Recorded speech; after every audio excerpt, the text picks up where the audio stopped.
Well, hello, friend. This is John Hames, the host of Old Guard Audio. I'm so very glad you tuned in today.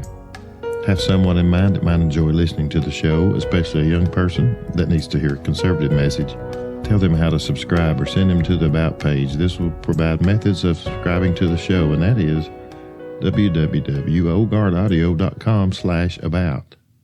Let me know what you think of the show. Send me an email at john@oldguardaudio.com. And I'm praying that God will richly bless you and yours. Thank you again. This is John Hames. If for the same work women only make 77 cents for every dollar a man makes, why don't businesses hire only women? Wages are the biggest expense for most businesses, so hiring only women would reduce costs by nearly a quarter, and that would go right to the bottom line. Don't businesses want to be profitable? Or are they really just bad at math? Well, actually, it's the feminists, celebrities, and politicians spreading this wage gap myth who have the math problem. Here's why. The 77 cents on the dollar statistic is calculated by dividing the median earnings of all women working full-time by the median earnings of all men working full-time. In other words, if the average income of all men is, say, $40,000 a year, and the average annual income of all women is, say, $30,800, that would mean that women earn 77 cents for every dollar a man earns.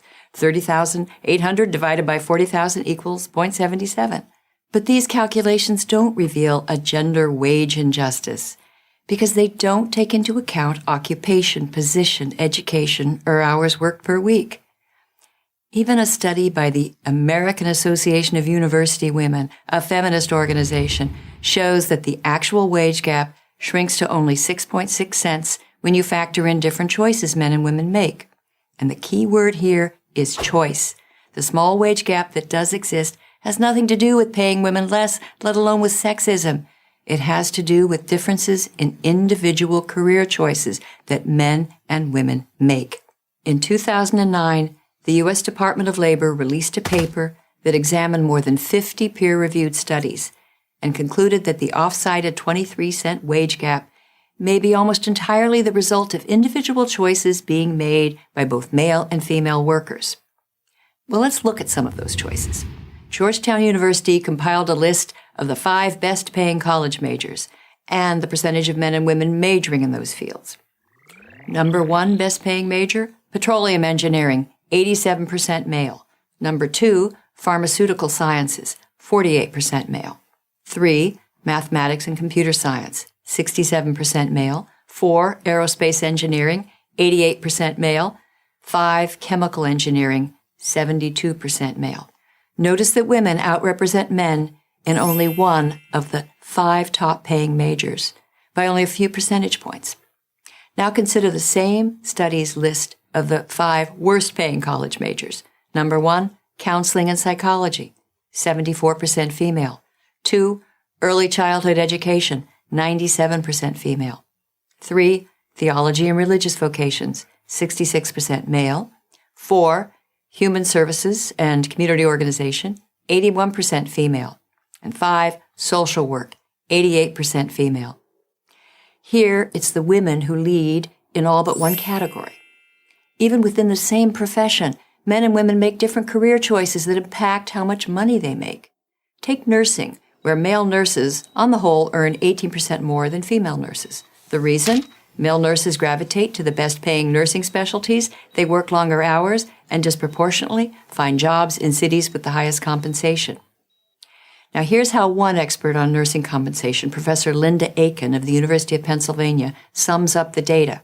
Career choices and educational differences explain most, if not all, the gender gap in nursing.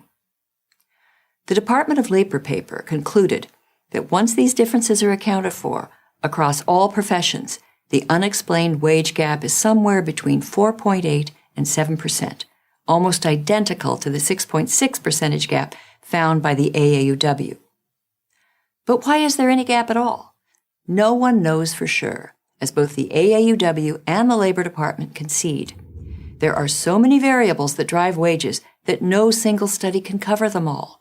Few wage gap studies control for variables such as dangerous work environment.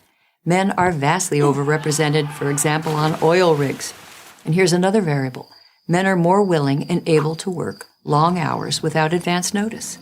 According to Harvard economist Claudia Golden, even if two lawyers have the same education, same specialty, and work the same number of hours, firms pay more to someone who is willing to always be on call and ready to be in the office when the firm needs them, as opposed to wanting a more regular schedule.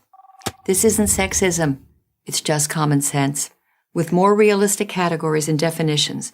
Whatever wage gap remains would certainly narrow to the point of vanishing. So it seems that business leaders aren't bad at math simply because they don't only hire women. Those who claim that for the same work, women earn 77 cents on the dollar compared to men, on the other hand, are not merely bad at math, but at telling the truth. I'm Christina Hoff Sommers of the American Enterprise Institute for Prager University. Well, there you have it. I'm so glad you stopped by the show today.